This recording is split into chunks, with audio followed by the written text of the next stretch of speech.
Good morning student. इससे पहली वाली वीडियो में हमने बहुत सारे कॉन्सेप्ट पढ़े हैं एसिडो बेस के, आर्हीनियस, ब्रॉन्स्टेड और लुईस।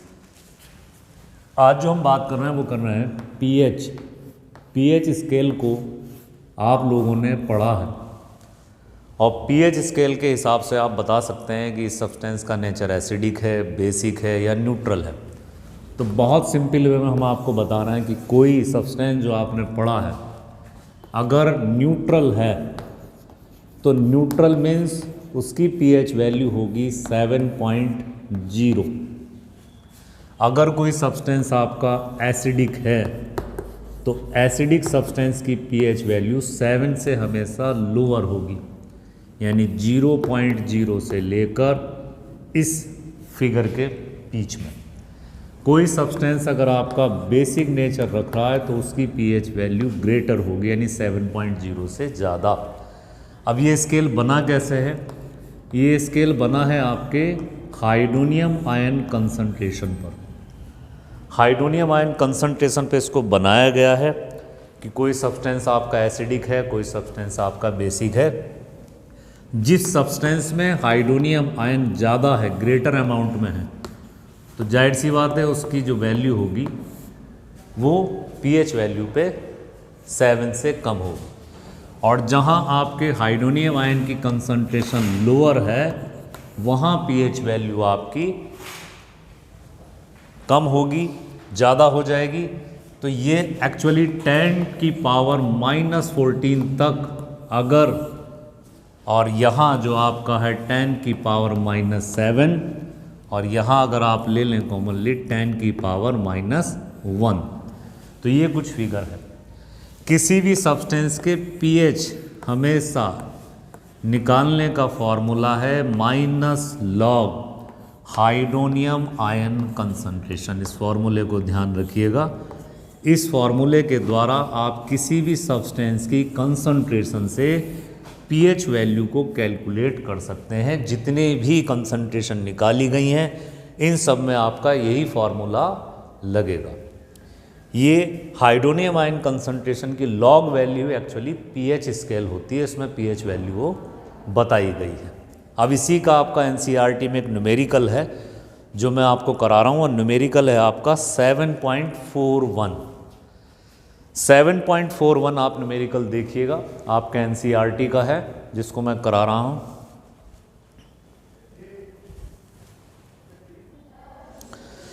सेवन 7.41 आपका एक न्यूमेरिकल है एनसीईआरटी का। क्वेश्चंस को समझिएगा ध्यान से। क्वेश्चन में कहा गया है calculate pH of A soft drink, hydronium ion concentration is 3.8 10⁻⁻10। अब वो बात जो आपको लिखनी आनी चाहिए, किस तरह से न्यूमेरिकल को लिखते हैं। जो वैल्यू आपको गिवन है पहले वो लिखिए। तो यहाँ भाई आपको दी गई है हाइड्रोनियम आयन की कंसंट्रेशन, तो इसको बिग ब्रैकेट के अंदर इसी तरह से ही लिखना है आपको। अब कंसंट्रेशन मोलरिटी में दी हुई है तो उसी तरह से लिखेंगे 3.8 10⁻⁻3। क्लियर? हमें कैलकुलेट करनी है पीएच कि इसकी पीएच वैल्यू क्या है। तो सबसे पहले मार्क ऑफ इंटीग्रेशन लगाएंगे, ये चीज़ आपको कैलकुलेट करनी है। अब पीएच का फॉर्मूला आप जानते हो, ये होता है -log H3O पॉजिटिव, इस तरह से। तो वैल्यू रख दीजिए आप अपनी -log, और आपका आ गया 3.8 10⁻⁻3, इस तरह से। हम जानते हैं चूंकि इससे पहले माइनस का सिंबल है तो अंदर के साइन बदल जाएंगे। लॉग को समझ लीजिए, बेसिक लॉग को। लॉग में अगर कहीं मल्टीप्लाई का सिंबल होता है तो वो पूरी सम ऐड हो जाती है। यानी मैं अगर इसके लॉग को ओपन करूं तो ये कुछ इस तरह से होगा आपका। ये लॉग 3.8 अलग हो जाएगा और ये वाली लॉग वैल्यू अलग हो जाएगी, दोनों बिल्कुल अलग हो जाएंगे।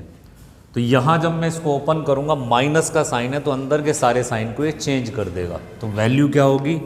ये हो जाएगी 3 log 10। जो एक्सपोनेंशियल वैल्यू है उसको ऐसे ही लिखेंगे 3 log 10, और यहाँ चूंकि माइनस ये पॉजिटिव वाला है तो इसके आगे लिखेंगे log 3.8, इस तरह से। जब 10 पे कोई log होता तो log 10 लिखने की ज़रूरत नहीं है, आप खाली लिख देंगे 3 और log 3.8 जैसे एनसीईआरटी की रिकमेंडेशन है कि टीचर्स जब क्वेश्चन बनाएं तो वो वैल्यू बच्चे को गिवन करें। फिर भी हम आपको बताएंगे लॉग टेबल से देखते कैसे हैं। log 3.8 की आपको टेबल याद करने की आवश्यकता नहीं, वो वैल्यू गिवन होगी तो या टेबल से देखने आना चाहिए।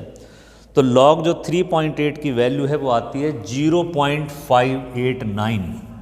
ये वैल्यू आपको गिवन होगी। कहीं आप सोचें कि क्या हमें सबकी log वैल्यू याद करनी पड़ेगी, बिल्कुल नहीं करनी पड़ेगी, ये आपको गिवन होगी। तो ये हो जाएगा 0.589 और जब हम इसमें से लेस करेंगे 3 में से तो 10 में से 9 गया 1, 9 में 8 गया 1, 954 और ये बचा आपका 2। तो इस तरह से भाई वैल्यू आ गई आपकी 2.411। इस तरह से 2.4 भी लिख सकते हैं, यहाँ ये आंसर होगा। यानी हम अगर हाइड्रोनियम आयन की कंसंट्रेशन गिवन है तो हम किसी भी सब्सटेंस का पीएच वैल्यू निकाल सकते हैं। वैल्यू 2.411 है। अगर हमसे पूछा जाए कि सॉफ्ट ड्रिंक का नेचर क्या होगा तो भाई इजीली बता सकते हैं इसका नेचर होगा एसिडिक, क्योंकि ये 7.0 से कम है। अब बच्चों के दिमाग में आता हुआ लॉग वैल्यू देखते कैसे हैं, तो सबसे पहले समझ लीजिए लॉग में कहाँ से कहाँ तक की वैल्यू देख सकते हैं। लॉग में 10 से लेके 99 तक की वैल्यू को आप इजीली देख सकते हैं। लॉग टेबल एक तरह से इसको डिवाइड किया गया है। एक मेन ब्लॉक होता है, इसमें शुरू की 2 डिजिट देख सकते हैं। जैसे मुझसे कहा जाए कि 3.241 इनकी वैल्यू देखी तो डेसिमल से मतलब नहीं है। यहाँ 32 के लिए मुझे मेन में शुरू की 2 डिजिट में यहाँ जाना पड़ेगा। जो 3rd डिजिट है इसके लिए बना हुआ है ब्लॉक जिसको बोलते हैं डिफरेंस। डिफरेंस 3rd डिजिट के लिए होता है, जिसमें 0 से लेकर आपके 9 तक की वैल्यू गिवन होती है, दी हुई होती है। इसमें आपको याद नहीं करना, ये एक लॉग टेबल होती है, इसको आपको समझ लेना है। तो 3rd डिजिट में 4 आ रहा है, 4 के नीचे जो भी वैल्यू होगी, सपोज करें 5128 है तो वो वाली वैल्यू आप कंसीडर करेंगे हॉरिजॉन्टल जब आप चलेंगे। अब एक वैल्यू होती है, इसका नाम है मीन डिफरेंस।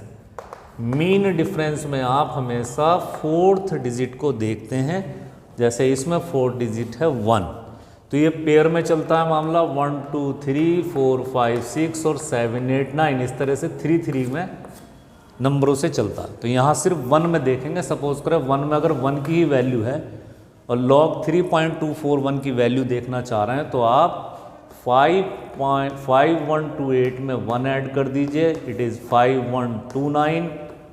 और डेसिमल से पहले ये देखिए कि डेसिमल से पहले कितनी डिजिट है, 1 डिजिट है, तो 1 में से 1 लेस कर दिए तो इसके आगे आंसर आ जाएगा 0।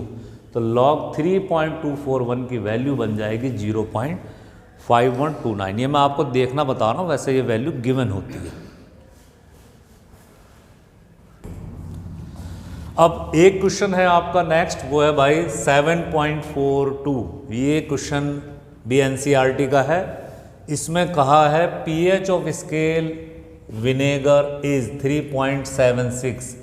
विनेगर की स्केल पीएच वैल्यू दी हुई है 3.76 और हाइड्रोनियम आयन कंसंट्रेशन हमें बतानी है। तो न्यूमेरिकल को लिखने का तरीका ये होना चाहिए, पहले जो वैल्यू गिवन है वो लिखिए। तो पीएच आपको दिया हुआ है 3.76 लिख दीजिए। पता क्या लगाना है? पता लगाना है हमें हाइड्रोनियम आयन कंसंट्रेशन। इसको इस तरह से लिखते हैं ब्रैकेट के अंदर और मार्क ऑफ इंटरोगेशन शो कीजिए। ये चीज़ हमें आइडेंटिफाई करनी है। अब हम पीएच का फॉर्मूला जानते हैं, ये दूसरा टाइप का न्यूमेरिकल है।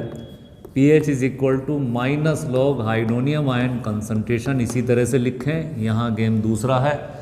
यहाँ आपको पीएच दिया हुआ है तो पीएच की वैल्यू लिख देंगे 3.76 is equal to minus log hydronium ion concentration. अब ये न्यूमेरिकल उससे अलग क्यों है भाई?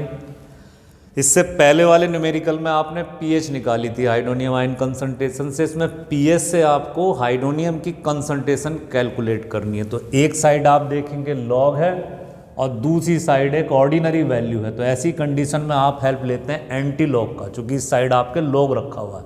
सो you can identify this value by the help of a anti log. Antilog कब यूज़ करेंगे, कॉन्सेप्ट को क्लियर कीजिए। जब एक साइड में लॉग वैल्यू है, दूसरी साइड में ऑर्डिनरी वैल्यू है, तब आप एंटीलॉग पे जाएंगे। पहले वाले में कहीं ऐसी कोई चीज़ नहीं थी, ऑर्डिनरी वैल्यू से आप पीएच निकाल ले तो आपको लॉग टेबल की हेल्प लेनी पड़ी। अब इसको बहुत सिंपली आप क्या करेंगे, यहाँ माइनस है और मैं मान लीजिए हाइड्रोनियम आयन की कंसंट्रेशन निकालना चाह रहा हूँ, तो ये मेरी वैल्यू चूंकि माइनस है तो इसको भी मुझे माइनस में निकालना पड़ेगा कैंसिल करने के लिए। तो मैं यहाँ लिखूँगा माइनस एंटी लॉग, चूँकि इधर लॉग है, और एंटी लॉग लिखने के बाद मुझे क्या लिखना पड़ेगा 3.76 इस तरह से। अब यहाँ गेम समझिएगा भाई, पूरी की पूरी वैल्यू माइनस में हो गई और एंटी लॉग माइनस में देख नहीं सकते आप, तो यहाँ एक ट्रिक लगाते हैं कि आप माइनस वाले को प्लस में देखते हैं। कैसे करते हैं, डेसिमल से पहले देखिए क्या वैल्यू दी हुई है 3, तो यहाँ आप लिख देंगे 10 की पावर माइनस के 3 नॉट प्लस, चूँकि माइनस ही हो जाएगी ना सारी वैल्यू, तो -3। अब चूँकि मुझे 0.76 माइनस में देख ही नहीं सकता एंटी लॉग को, तो मैं प्लस में देख सकता हूँ। तो जब मैं इसका एंटी लॉग निकालूंगा तो मैं क्या करूँगा, 1 में से 0.76 इस वैल्यू को कम कर दूंगा जिससे वो प्लस में कन्वर्ट हो जाए, और ये जो मैंने 1 में से लेस कर रहा हूँ यहाँ मैं 1 एक बढ़ा दूंगा। Is it clear? दोबारा समझिए, पूरी वैल्यू माइनस में है, डेसिमल से पहले 3 है तो 3 लिख देंगे, क्लियर। और ये 7.6 को मुझे पॉजिटिव में बदलना है तो 1 में से 0.76 को लेस कर लेंगे, ये जो 1 मैंने लिया एक डेसिमल और बढ़ा दूंगा इस तरह से। अब जब मैं इसको कन्वर्ट करूंगा भाई तो ये हो जाएगा अब आपका एंटी लॉग 0.24, बस मुझे यही देखना होगा, और ये वैल्यू मुझे बिल्कुल भी नहीं छूनी है, 10 की पावर -4 मुझे ऐसे ही लिख देना है। एंटी लॉग 0.24 की वैल्यू आपको गिवन होगी, आपको याद नहीं करनी है, कहीं आप सोचा मैं याद करनी है, ये वैल्यू आपको अगर क्वेश्चन में देंगे टीचर तो वो वैल्यू गिवन होगी आपको, लेकिन आपको ये सारी चीज़ें खुद करनी पड़ेंगी आपकी हेल्प के लिए। According to NCERT recommendation this value is given for you, आपको टेबल याद नहीं करनी है। तो जहाँ आपको मान लीजिए एंटी लॉग 0.24 जो दिया गया वो दिया गया आपको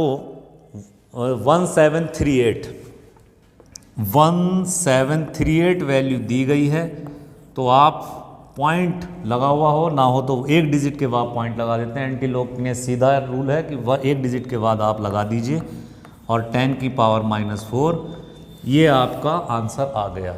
यानी ये अगर किसी विनेगर की पीएच अगर 3.76 है तो इसका मतलब उसके अंदर हाइड्रोनियम आयन की कंसंट्रेशन इतनी है, दैट इज। अब जैसे हमने आपको लॉग वैल्यू दिखाना बताया वैसे मैं बताऊं एंटी लॉग कैसे देख सकते हैं। तो भाई एंटी लॉग सबसे पहली बात पॉजिटिव वैल्यू को दिखा सकता है, निगेटिव को नहीं, निगेटिव को पॉजिटिव में कन्वर्ट करना होता है, हमने आपको बता दिया। एंटी लॉग जैसे आप उसमें 10 से 99 तक देख सकते हो, एंटी लॉग में 0.00 से लेकर 0.99 तक के बीच की वैल्यू देख सकते हैं। इसमें भी वही है कि मान लीजिए कोई 4 डिजिट है 0.1234, 4 से ज़्यादा नहीं, वो 4 डिजिट तक देख सकते हैं। सेम उसी का भी है, इसके शुरू की 2 डिजिट को देखेंगे मेन में, जैसे ये 0.12, तो जहाँ 0.12 लिखा वो जाएगा मेन में। थर्ड डिजिट जैसे इसमें थर्ड डिजिट 3 ही है, तो थर्ड डिजिट के लिए आपको जाना पड़ेगा डिफरेंस में। ये डिफरेंस के लिए एक अलग ही कहना चाहिए आपका कॉलम है, उसमें भी 0 से लेकर 0, 1, 2, 3, 4, 5, 6, 7, 8, 9 इतनी वैल्यू गिवन होती हैं। और फोर्थ डिजिट के लिए आपको जाना पड़ेगा मीन डिफरेंस में, और मीन डिफरेंस में जाने के बाद उसी तरह से आपकी इसमें भी पेयरिंग होती है 1, 2, 3, 4, 5, 6 और 7, 8, 9, सेम वही प्रोसीजर है। एंटी लॉग में करते क्या है, जैसे 0.12 के जाएंगे, उसके बाद 3 में जाइए, 3 में जाने के बाद आप वैल्यू देखिए, सपोज करें अगर ये वैल्यू दी हुई है 2, 4, 7, 8 तो इतना लिख दीजिए। फोर्थ वाले में मान लीजिए सपोज करें कि 4 ही लिखा है तो बस 4, तो जब आप इसका एंटी लॉग निकालेंगे तो 2, 4, 7, 8 में 4 ऐड कर दीजिए भाई, और इस तरह से आपका 2, 4, 8, 2 आ गया। ये वैल्यू होगी। जब मैं इसका एंटी लॉग निकालूंगा तो एक डिजिट के बाद क्या लगा दूंगा, डेसिमल लगा दूंगा। इस तरह से हम किसी भी हाइड्रोनियम आयन कंसंट्रेशन को कंसंट्रेशन पीएच के द्वारा हम एंटी लॉग वैल्यू से देख के उसका कंसंट्रेशन बता सकते हैं। तो क्लियर करिए कॉन्सेप्ट। अगर पीएच देखना है पीएच को कैलकुलेट करना है तो हाइड्रोनियम आयन कंसंट्रेशन को लॉग की वैल्यू से निकालिए, फॉर्मूला सामने है, इट इज़ द फॉर्मूला। और अगर मुझे कंसंट्रेशन निकालनी है तो मुझे किसकी हेल्प लेनी पड़ेगी, एंटी लॉग की। लॉग और एंटी लॉग टेबल ये मेरा आपसे एक सजेशन है कि देखनी आनी चाहिए। अब भले ही चाहे आपको टेबल दी जाए या वैल्यू गिवन हो, लेकिन वास्तव में बच्चों को टेबल देखनी आनी चाहिए। एनसीईआरटी में इसके बहुत सारे न्यूमेरिकल हैं जिससे आपको हेल्प मिलेगी। अभी आपने एक टॉपिक पढ़ा था dissociation constant of water, KW। आज हम बात कर रहे हैं डिसोसिएशन कांस्टेंट भी बोल सकते हैं इसको, और इसको आप आयोनाइजेशन भी बोल सकते हैं, क्योंकि आयन में टूट जाता है। और यहाँ मैं बात कर रहा हूँ तो सिर्फ और सिर्फ एसिड की, ऑफ एसिड। इसके लिए याद रखिए आप सिंबल जो यूज़ करते हैं एसिड के केस में, वो आप यूज़ करते हैं के सिंबल आपको डिसोसिएशन कांस्टेंट ऑफ एसिड के लिए दिया हुआ है। अब मैं एक सिंपल सी बता रहा हूँ। सपोज करें हमने हाइड्रोजन क्लोराइड नाम के एसिड को वाटर में मिक्स कर दिया।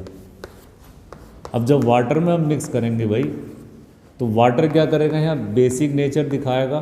क्यों दिखाएगा, क्योंकि यहाँ से प्रोटॉन ग्रैब्स करेगा कौन, वाटर। तो कंडीशन क्या बनेगी, कंडीशन ये बनेगी कि हाइड्रोनियम के आयन बन जाएंगे, और हाइड्रोनियम के आयन बनने के बाद यहाँ बचेगा सिर्फ क्लोराइड का आयन, इस तरह से। तो क्लोराइड का आयन एक कॉन्जुगेट बेस हो जाएगा। ये क्या बना, एक कॉन्जुगेट बेस बना, चूँकि इसके पास प्रोटॉन की हो गई कमी। और ये क्या बना आपका, एक बन गया कॉन्जुगेट का एसिड, क्योंकि इसके पास एक प्रोटॉन आ चुका है। अब मुझसे कहा जाए कि भैया इसका डिसोसिएशन कांस्टेंट निकालो, चूँकि यहाँ एसिड की बात हो रही है, तो एसिड की बात हो रही है और अब मैं इसको निकालना चाहूँ तो वही सेम लैंग्वेज चलेगी कि dissociation constant of acid in this reaction. तो ये बिल्कुल सिंपल वे में किसके बराबर होगा, हाइड्रोनियम आयन का कंसंट्रेशन और उसके बाद उसका कॉन्जुगेट बेस जो है क्लोराइड का आयन, और यहाँ जो एसिड की कंसंट्रेशन है वो है आपके HCl। वाटर चूँकि एक्सेस क्वांटिटी में होता है तो उसको एज्यूम कर लिया जाता है कि इसको आप 1 ले लें, 1 मान लेते हैं। तो ये टोटल एक आपकी, इसके द्वारा आप कैलकुलेट कर सकते हैं dissociation constant of N acid. अब हम जानते हैं कि अगर हमारी रिएक्शन चल रही है एक सिंपल वे में, और सिंपल वे में जब हमारी कोई रिएक्शन चल रही है तो एक तो होगी जब बिल्कुल इनिशियल है, इनिशियल माने शुरुआत में है, और एक है जब वो इक्विलिब्रियम की स्टेट में आ गई। दोनों में फ़र्क है। तो जब यहाँ में अगर मेरी मान लीजिए यहाँ कंसंट्रेशन जब शुरुआत में तो वो C है, कंसंट्रेशन जो भी होगी उसकी, अभी मिक्स नहीं हुआ, तो जो उसके कॉन्जुगेट एसिड और बेस होंगे उनकी कंसंट्रेशन क्या होगी, 0 होगी, क्योंकि अभी तो डिसॉल्व होना शुरू नहीं हुआ, अभी तो आपके एसिड जो हैं डिसोसिएट नहीं हुए। तो यहाँ कंसंट्रेशन सपोज करें जो भी होगी गिवन उसकी, ऐसी इनिशियल स्टेट में जो उसके कॉन्जुगेट एसिड और कॉन्जुगेट कहना चाहिए बेस हैं वो भी प्रिपेयर नहीं हुए, तो वो 0 होंगे। लेकिन कुछ समय के बाद जब वो इक्विलिब्रियम की स्टेट को फॉलो करेंगे तो यहाँ क्या होगा, यहाँ इनकी कंसंट्रेशन बढ़नी शुरू होगी और आपके HCl से प्रोटॉन का डिसोसिएशन होना स्टार्ट होगा। यानी सिंपल वे में कि आपके हाइड्रोनियम आयन और क्लोराइड आयन, कॉन्जुगेट एसिड और कॉन्जुगेट बेस की कंसंट्रेशन बढ़ेगी, कंपैरिजन HCl आपका घटता चला जाएगा। तो जब इक्विलिब्रिया की कंडीशन में आएंगे तो ये क्या हो जाएगा आपकी, मान लीजिए डिग्री अगर आपकी जितनी भी बड़ी कंसंट्रेशन के अमाउंट में, इसको कंसंट्रेशन ऑफ C अल्फ़ा, और ये भी वैल्यू आपकी C अल्फ़ा हो जाएगी। और जब वो कंडीशन होगी तो वहाँ उसकी डिग्री कम होगी, 1 माइनस अल्फ़ा हम इसको बोलेंगे। तो जब डिसोसिएशन कांस्टेंट किसी इक्विलिब्रियम स्टेट में निकाला जाता है तो उसका फॉर्मूला क्या हो जाएगा, बहुत सिंपल, C अल्फ़ा स्क्वायर, क्योंकि इसकी कंसंट्रेशन गिवन है इस फॉर्मूले के हिसाब से, और दूसरी भी वैल्यू आपकी वही C अल्फ़ा स्क्वायर, और नीचे आपका क्या आ जाएगा, C1 माइनस अल्फ़ा। एक फार्मूला आप ये यूज़ कर लेते हैं डिसोसिएशन कांस्टेंट ऑफ एसिड निकालने के लिए। और एक जो वैल्यू आप निकालते हैं, अगर कंसंट्रेशन को बहुत ज़्यादा अमाउंट में मान लिया जाए तो कभी कभी ऐसा भी कर देते हैं कि आप 1 माइनस अल्फ़ा में भी इसको लिख लेते हैं इफ़ द कंसंट्रेशन है लार्जर अमाउंट। तो एक तरीका आपका निकालने का ये भी होता है, इसको भी आप सिंपल लिख सकते हैं, ये हो जाएगा सी अल्फा स्क्वायर, ये हो जाएगा आपका 1 माइनस अल्फा, ये भी फॉर्मूला रखा जाता है।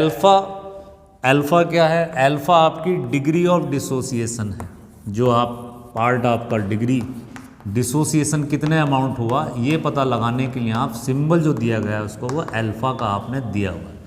लेकिन अगर किसी केस में आपसे डिग्री ही निकलवाई जाए कि calculate the degree of dissociation constant, तो याद रखिए कि आप जो आपका डिसोसिएशन कांस्टेंट होगा उसको आप कंसंट्रेशन से डिवाइड करेंगे और इसका निकालेंगे स्क्वायर रूट। तो कभी आप जब भी निकालना होता है आपको डिग्री, तो डिसोसिएशन कांस्टेंट ऑफ एसिड को कंसंट्रेशन से डिवाइड कर देते हैं। इस हिसाब से आप इजीली डिग्री को भी कैलकुलेट कर लेते हैं। अब एक चीज़ आती है जिसको याद रखिएगा, उसको बोलते हैं पोटेंस ऑफ डिसोसिएशन कांस्टेंट।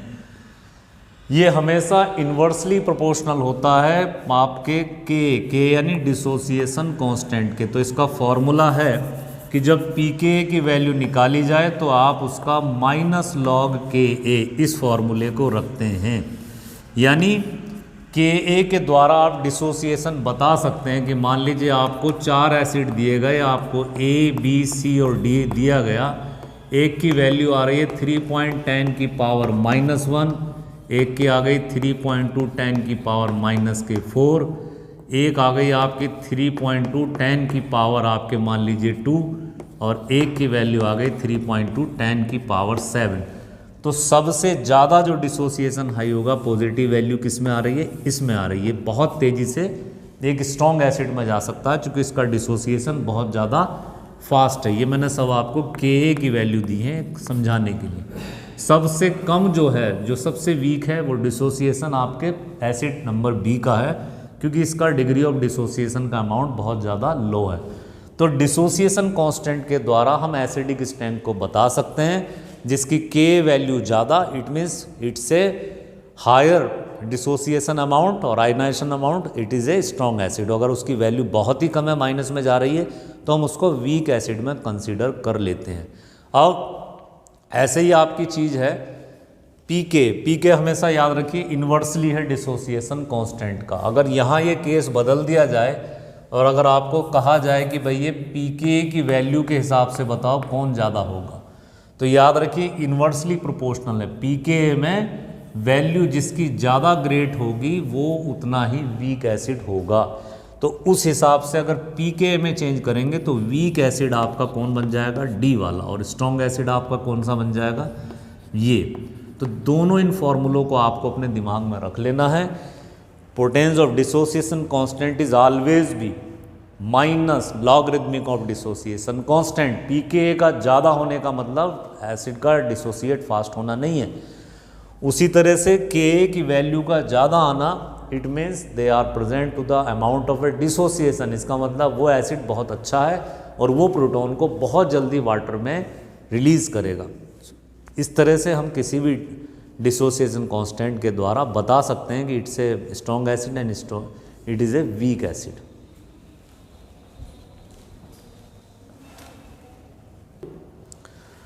देखिए मेरे अभी के जो मैंने आपको समझाया dissociation constant of N acid, उससे एक न्यूमेरिकल है जिससे आप अच्छी तरह से समझ जाएंगे। एनसीईआरटी का न्यूमेरिकल है 7.60। न्यूमेरिकल में समझिए क्या कह रहे हैं, वो कह रहे हैं pH of 0.1 molarity solution of cyanic acid HCNO इसका फॉर्मूला है is 2.34 and calculate the dissociation constants of its, यानी डिसोसिएशन कांस्टेंट भी निकालना और आपको डिग्री भी निकालनी है। तो ऐसी कंडीशन में भाई जब आप इसको करेंगे तो किस तरह से आप सॉल्व करेंगे? सबसे पहले देखो वैल्यू क्या क्या गिवन है। तो सबसे पहले कंसंट्रेशन गिवन है, इट इज 0.1 मोलरिटी, ऐसे ही लिख दीजिए। कंसंट्रेशन मोलरिटी में गिवन होगा।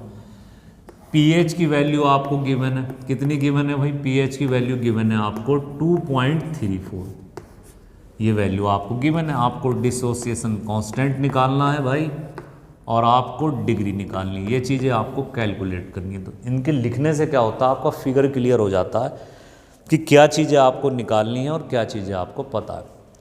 तो जब आप सिंपल वे में समझिएगा, इस साइनिक एसिड का डिसोसिएशन कराएंगे HCNO को, तो ये क्या करेगा भाई वाटर में, ये प्रोटॉन को रिलीज़ करेगा, और ये प्रोटॉन को रिलीज़ करेगा, यानी अगर मैं इसको वाटर में हाइड्रोलाइसिस करवाऊँ इस तरह से इसका, तो वाटर को ये प्रोटॉन को छोड़ देगा इस तरह से। तो कहानी क्या बनेगी, ये बन जाएगी आपकी H3O पॉजिटिव, और इस पे कॉन्जुगेट का बेस बन जाएगा जो बनेगा साइनाइड के आयन का।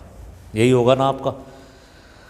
अब जब मैं इसकी कंसंट्रेशन को डिसोसिएशन कांस्टेंट की लैंग्वेज में लिखूंगा तो इस तरह से तो लिखूंगा ना Ka, और यहाँ जो आपके प्रोडक्ट में आ रहा है तो वो आ रहा है आपका हाइड्रोनियम आयन का कंसंट्रेशन और आपके साइनाइड आयन का कंसंट्रेशन, और डिवाइड कर देंगे आप HCNO को, वाटर को नहीं लेते चूँकि वो एक्सेस अमाउंट में होता है इस तरह से, एक्सेस से हमें कुछ नहीं। यहाँ से जाने के लिए आपको सबसे पहले क्या निकालना पड़ेगा, आप देख रहे हैं कि हमारा जो रिलेशन है, यहाँ हाइड्रोनियम आयन उतने ही होंगे जितने कि उसके पास साइनाइड आयन है। भाई ये न्यूट्रल होने के लिए, HCNO होने के लिए जितने उसके पास हाइड्रोनियम आयन होंगे उतने उसके पास जो होंगे आपके साइनाइड के आयन होंगे। तो यहाँ हम क्या करेंगे, एज्यूम करेंगे कि जितने वो प्रोटॉन दे रहा है वो आपके साइनाइड के आयन के CNO के कंसंट्रेशन के बराबर है। ये चीज़ आ गई आपकी वैल्यू, चूँकि हमें सारी वैल्यू नहीं दी, उन्होंने सिर्फ और सिर्फ कंसंट्रेशन दिया हुआ 0.1, बाकी इनका अमाउंट तो उन्होंने नहीं दिया। तो ऐसी कंडीशन में हम हाइड्रोनियम आयन को इक्वल मानेंगे कि भाई दोनों के बराबर है, HCNO में बराबर बराबर अमाउंट रख रहे हैं हमारे, तो जितने वो प्रोटॉन देगा उतने उसके साइनाइड आयन के बराबर होंगे। यहाँ वैल्यू गिवन नहीं है, तो ऐसे क्वेश्चंस को करने के लिए हम ये हेल्प आप लेंगे। अब आप देख रहे हैं हमने फॉर्मूला आपको कराया कि pH का जो फॉर्मूला होता है वो किसके बराबर होता है, अभी आया था -log हाइड्रोनियम आयन, क्लियर। अब हमें pH दी हुई है तो यहाँ से हम अपने फॉर्मूला निकालने में फ़ायदा होगा। तो pH के लिए करेंगे क्या भाई, अब हमने आपको बताया जब हाइड्रोनियम आयन की कंसंट्रेशन निकालते हैं तो एंटीलॉग में चले जाएंगे, और जब एंटीलॉग में चले जाएंगे तो आप pH का एंटीलॉग निकाल लीजिएगा। pH वैल्यू आपको दी गई 2.34, तो 10 की पावर -2 और एक 1 और बढ़ा दीजिए, 2.34 है ना आपका, तो ये -2 और -1। और जब एंटीलॉग माइनस में आप कर रहे होगे तो भाई करेंगे क्या, 1 में से 0.34 वाली वैल्यू, ये वाली वैल्यू आप कम कर देंगे। तो जब कम करेंगे तो आपको ये अमाउंट याद नहीं करना, ये वैल्यू आपको गिवन होगी, 10 में से 4 गया 6, और ये आपका 0.66 एंटीलॉग वैल्यू गिवन होगी। हाँ, ये वाला अमाउंट आप लिख दीजिए। 0.66 की जो एंटीलॉग वैल्यू है भाई वो है आपकी 4.57। तो इस तरह से जब आप वैल्यू निकालेंगे तो यहाँ 4.57 10 की पावर -3 जो कंसंट्रेशन हो जाएगी वो आपको पता लग गई, किसकी, आपको हाइड्रोनियम आयन की कंसंट्रेशन पता लग चुकी है। अब अगला स्टेप जो होगा हमारा, अगले स्टेप में क्या करेंगे हम, ये वैल्यू हमें गिवन हो गई तो इस समय पता लग गया कि साइनाइड आयन की कंसंट्रेशन भी कितनी हो गई भाई, वो सेम हो जाएगी उसी तरह से इतनी आपकी प्रोटॉन की है, ये भी 4.57 10 की पावर -3 हो गई। अब अगले स्टेप में आप क्या करेंगे, अगले स्टेप में आपको डिसोसिएशन कांस्टेंट निकालना है। तो डिसोसिएशन कांस्टेंट की अब आपको सब वैल्यू पता लग गई, आपको साइनाइड की पता लग गई हैं, आपको हाइड्रोनियम की पता लग गई हैं, और आपको HCNO की कंसंट्रेशन ऑलरेडी गिवन है। तो ये वैल्यू आप रख देंगे, ऊपर आ जाएगा 4.57 10 की पावर -3, दूसरे में भी लिख दीजिएगा ऐसे ही 4.57 10 की पावर -3, क्लियर। ये मैं आपको इस वाले में लिख रहा हूँ इस वैल्यू को।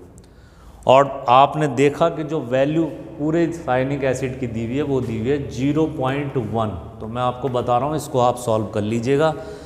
सॉल्व करने के बाद जो मेरा आंसर आ रहा है वो है 2.09 10 की पावर -4। इतनी डिसोसिएशन कांस्टेंट वैल्यू इसकी आ जाएगी साइनिक एसिड की। और जब मुझे निकालनी होगी भाई डिग्री, तो डिग्री के लिए मैंने अभी फॉर्मूला बताया कि स्क्वायर रूट निकाल लेंगे डिसोसिएशन कांस्टेंट को, C यानी कंसंट्रेशन से आप डिवाइड कर देंगे। डिसोसिएशन कांस्टेंट आपका आ गया 2.09 10 की पावर -4, और कंसंट्रेशन आपको शुरू में ही है 0.1। कुछ सॉल्व करने के बाद स्क्वायर रूट निकालने के बाद जो आपकी वैल्यू आ जाएगी वो आएगी 4.57 10 की पावर -2। इतनी वैल्यू आपकी आ जाएगी जब आप इसको सॉल्व करेंगे। तो आई होप कि आप पूरे इस कॉन्सेप्ट से समझ गए होंगे। पहले डिसोसिएशन कांस्टेंट निकालने के लिए पहले हाइड्रोनियम आयन की कंसंट्रेशन निकालिए, सिंपल जो क्वेश्चन कर रहे हैं आप। उसके बाद डिसोसिएशन कांस्टेंट में वैल्यू को रख दीजिए, उसके बाद के की वैल्यू आ जाएगी, उससे डिग्री को निकाल सकते हैं। आई होप कि आज की वीडियो आप अच्छी तरह से समझ गए होंगे। So thank you very much, best of luck.